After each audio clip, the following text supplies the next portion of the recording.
man, is there just anything good on TV? It's Christmas, you know, expect something good on TV, you know, something interesting. What do I get? Star Trek. Let's change the channel over. Oh, what's this then? Ah! Ah! The hell's this? Ah!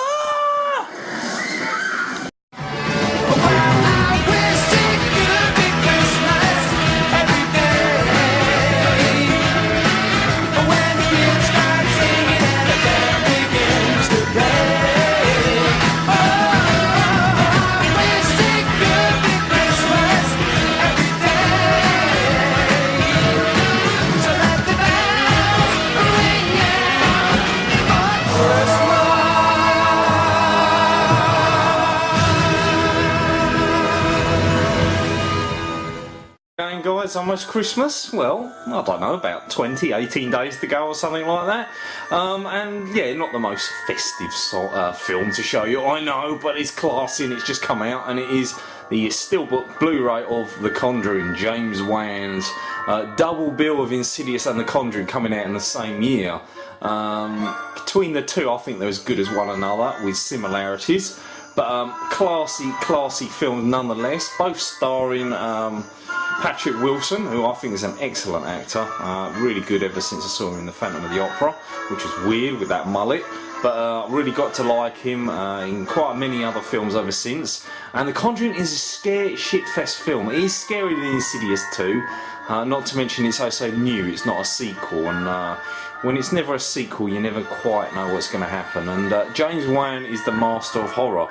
He's absolutely fantastic, so obviously I'm a little disappointed that he decided to give up the horror and head over to the, at the moment, sadly, ill-fated Fast and the Furious 7, but we won't go into that. And he's brought out The Conjuring. Scared the shit out of me, that Annabel doll. God damn! Someone stuck one of them in my room. I wouldn't be happy. If I have a daughter and she brings home a spooky doll and says, "This is my present, this is what I want." No, I'm sorry. Burn, throw away. Yeesh.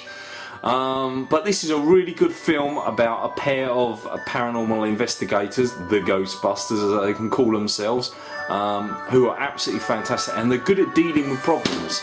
And generally there tends to be possession left over by them, so they tend to keep them up and store them all in the basement. Hence the Annabel doll, which you do see in the basement, comes and goes, a bit like Insidious, where you see the bride in black, just a few scenes throughout the movie, but you always remember her more than anything else. The same with this one, you remember the Annabel doll, but it's not about that, it's about a possession that's happening in the house over a family that died before. And if you can see the steelbook, it's a beautiful steelbook. Yes, I've still got the stickers on it, but you can just about see the dead person hanging from an embossed noose. That noose is all embossed, which I think is beautiful. You can see it sticking out of the tree itself, and obviously an embossed title as well. Really, really nice. One thing about it is you don't get many horror films out. There are so few horror films out on Steelbook. I think the only other one I got is Chernobyl Diaries. So I was really glad when Zavi bought this one out. Why they didn't bring out Insidious 2, I don't know. There's the really creepy Annabel doll, complete with the I don't know if you can see it, the crack in the eyeball. I don't think it's actually showing up on that one. That bit really freaky. And inside you don't have much.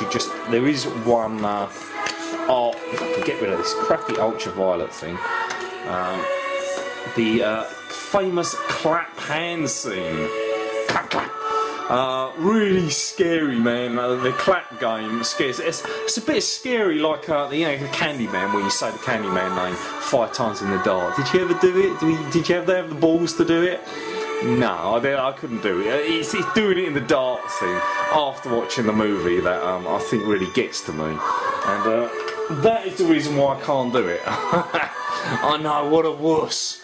So the movie is in really good quality, as you'd expect from any Blu-ray nowadays.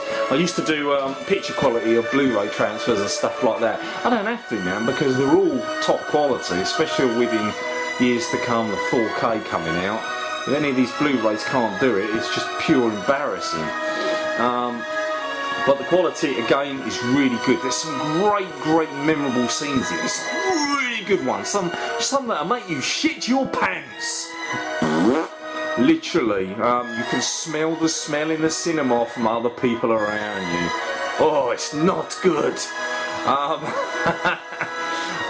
But yeah, anyway, yes, going back to the film, real tenseness. James Wan has got this ability to not use gore. You don't have to have people die in a film, but you just have to be scared. And he doesn't always rely on loud music and jump scares to do it. Well, he does in a way, but you can see the build-up coming, so you sort of know what's going to happen. But you're scared anyway because he leaves traces of things.